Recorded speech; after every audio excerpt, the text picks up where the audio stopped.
Ô viado, fala que nem homem!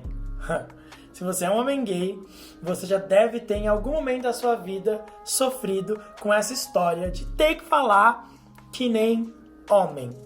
Eu sou Caio Graneiro, eu sou psicólogo e hoje eu quero conversar com vocês um pouquinho sobre essa ideia que a gente tem de que existe um jeito masculino de falar, de que existe uma voz que é uma voz de homem e mais do que isso, eu quero trabalhar com vocês quais são os impactos psicológicos dessa coisa de ter crescido sem ter uma voz de homem. Bom, primeiro, vocês sabem que eu sou gay também e eu não escapei desse lugar. Se tem uma coisa que era terrível pra mim quando eu tava na adolescência, era atender o telefone e a pessoa falar do outro lado: senhora, não sei o que, não sei o que, não sei o que lá. E eu ficava: ai meu Deus, eu tenho que contar que a senhora tem uma... que eu não posso falar, que senão... senão a entrega desse vídeo não vai pra lugar nenhum. Tem que contar que a senhora era um senhor. E era uma droga, porque de alguma forma não era só um mal entendido. Isso fragilizava um monte de outras coisas em mim. Porque era assim como uma pessoa completamente desconhecida de alguma forma tinha sacado que alguma coisa em mim era feminino. Bom, tenho várias considerações para fazer sobre isso. Primeiro, se você é um homem gay e que foi zoado, ridicularizado por causa da sua voz, saiba que essa questão da voz não é só algo do homem gay. Existem homens que são héteros e que também têm o seu desenvolvimento vocal com uma outra tonalidade, que vai para um outro registro e que esse registro é ouvido pelo outro como feminino. Então, apesar disso parecer uma questão da comunidade gay, na verdade não é. É uma questão de todo homem que não tem uma voz padrão. De novo, essa ideia de padrão, né, gente? Mas tem algumas coisas importantes para se dizer aqui. A primeira delas é que, diferente do homem hétero, o homem hétero ele pode até ter uma voz que não é lida como masculina, mas no final do dia ele vai lá, ele faz os seus 18, 19, 20 anos e ele vai transar com uma menininha, com uma mulher, e ele vai pronto provar, ter a chancela sobre a masculinidade dele. No homem gay, não. Esse registro dessa voz, que não é muito masculina, ela é só um primeiro indício de algo que, de modo geral, na adolescência é temido, que é: eu sou gay. Então, ninguém sabe, mas ele sabe que tem um desejo, tem algo ali nele que é diferente e que talvez essa voz que aparece fina é uma das primeiras denúncias ali e que ele não consegue esconder. Por que é importante começar dizendo que não é só o homem gay? Porque não é porque alguém tem uma voz mais fina que necessariamente essa pessoa vai ser gay. E o conflito é para os dois lados, mas de modo geral, para o menino gay, esse é um conflito maior, porque é como se o segredo dele, por causa da voz dele, passasse a ser revelada. E é um grande problema. Tá, Caio, mas por que alguns homens têm a voz mais fina, e principalmente homens gays? Será que isso é só um registro biológico? Então, tava conversando com um amigo meu que é fono, e ele tava me dizendo que o jeito que a gente aprende a colocar a voz no mundo, claro, tem a nossa tessitura vocal, tem ali o jeito que a gente coloca a voz no mundo, o jeito que a gente aprende a sonorizar a nossa voz. Ele depois pode me corrigir se eu estiver falando algum termo errado, mas tem um aspecto biológico, mas tem também um aspecto muito social. A gente aprende a falar. A gente aprende a falar com os falantes à nossa volta. E aí, trazendo um olhar Eita, me mordi. Trazendo um olhar psi pra cena, olha só, é muito comum que o menino gay ele tenha uma experiência mais distante do seu pai, porque ali o pai às vezes começa a perceber que aquele filho não é tão masculino quanto ele esperava, se afasta, ou é um pai agressivo, grosso, ou no Brasil, infelizmente, nem tem pai, né? O pai foi embora. E esse menino vai ter quem como modelo? A mãe, as tias. De modo geral, também no Brasil, do 0 aos 10 anos de idade, 12 às vezes, as professoras, os profissionais da área da educação que a gente tem são mulheres, né?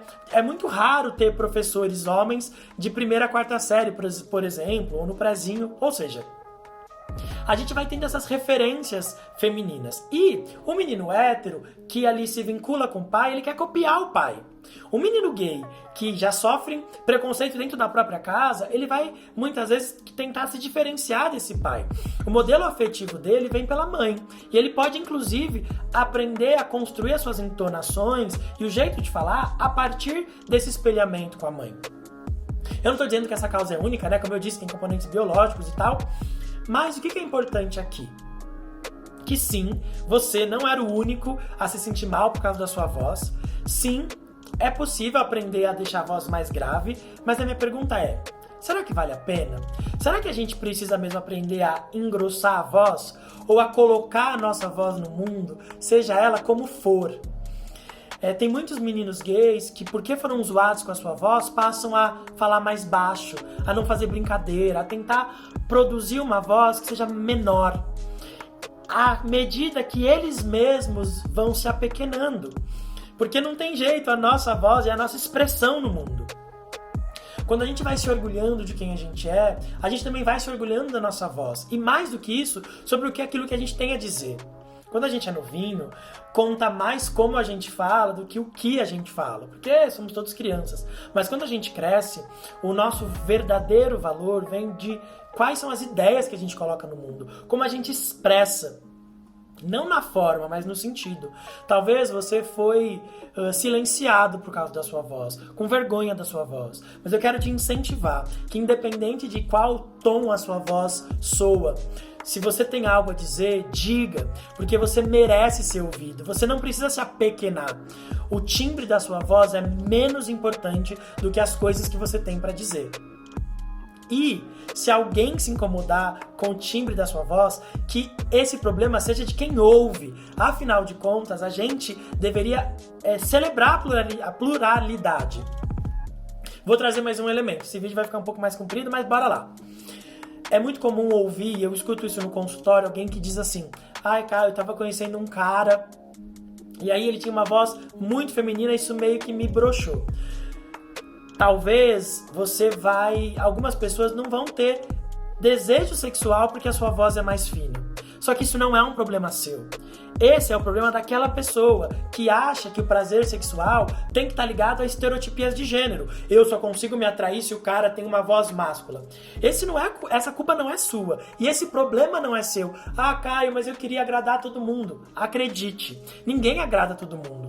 Você precisa ter do seu lado pessoas que admirem você por aquilo que você é, não pelo timbre da sua voz. Talvez seja verdade. 1 ou 2 ou 10 caras vão ouvir a sua voz um pouco mais fina ou um pouco mais afeminada e isso vai gerar neles uma repulsa, uma rejeição. Mas essa rejeição diz respeito da homofobia internalizada deles, não de você. Percebe? E eu tenho certeza que assim como existem 2, 3 ou 10 homens que vão te rejeitar porque a sua voz é mais fina, haverão aqueles que vão ouvir o que você tem para dizer e vão amar você independente da sua voz. E outros até vão gostar de você exatamente por causa da sua voz. Eu lembro que eu tinha um namorado que eu amava a voz dele, o jeito que ele construía raciocínio, o jeito que ele produzia o som mesmo. E eu não sei se é porque ele era super inteligente ou porque a voz dele era bonita mesmo, mas eu gostava de ouvir. E um dia elogiando ele achou que eu tava zoando ele. Eu fiquei, como assim? Ele fez, não, mas minha voz é estranha. Estranha? Sua voz é linda.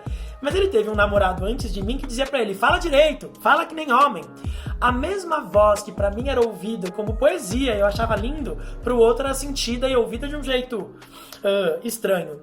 Então, lembra, não importa qual é a voz que você tem. Primeiro importa o que você fala, importa como você coloca essa voz no mundo. E depois, sempre haverá alguém para admirar a sua voz e sempre haverá alguém para achar ela estranha e horrível. Você não precisa se preocupar com a parcela que não gosta. Fala que nem homem. Sabe o que isso tem que significar? Que você, um homem gay, deve ter orgulho da sua voz. E falar com autoridade, com orgulho de ser quem você é. Falar como homem é falar como você. Tá bom? Já sabe, né? Estamos chegando no fim do vídeo. Se você curtiu esse vídeo, manda pra alguém, manda pra aquele seu grupo de amigos gays, que sempre deve ter um ou outro que tem vergonha da voz. Vamos levantar a nossa voz bem alto e ser ouvido, porque a gente merece ser ouvido. Não é mesmo? Então tá bom, espero que esse vídeo tenha tocado você, porque pra mim foi muito bacana fazê-lo. Um grande beijo. Tchau, tchau.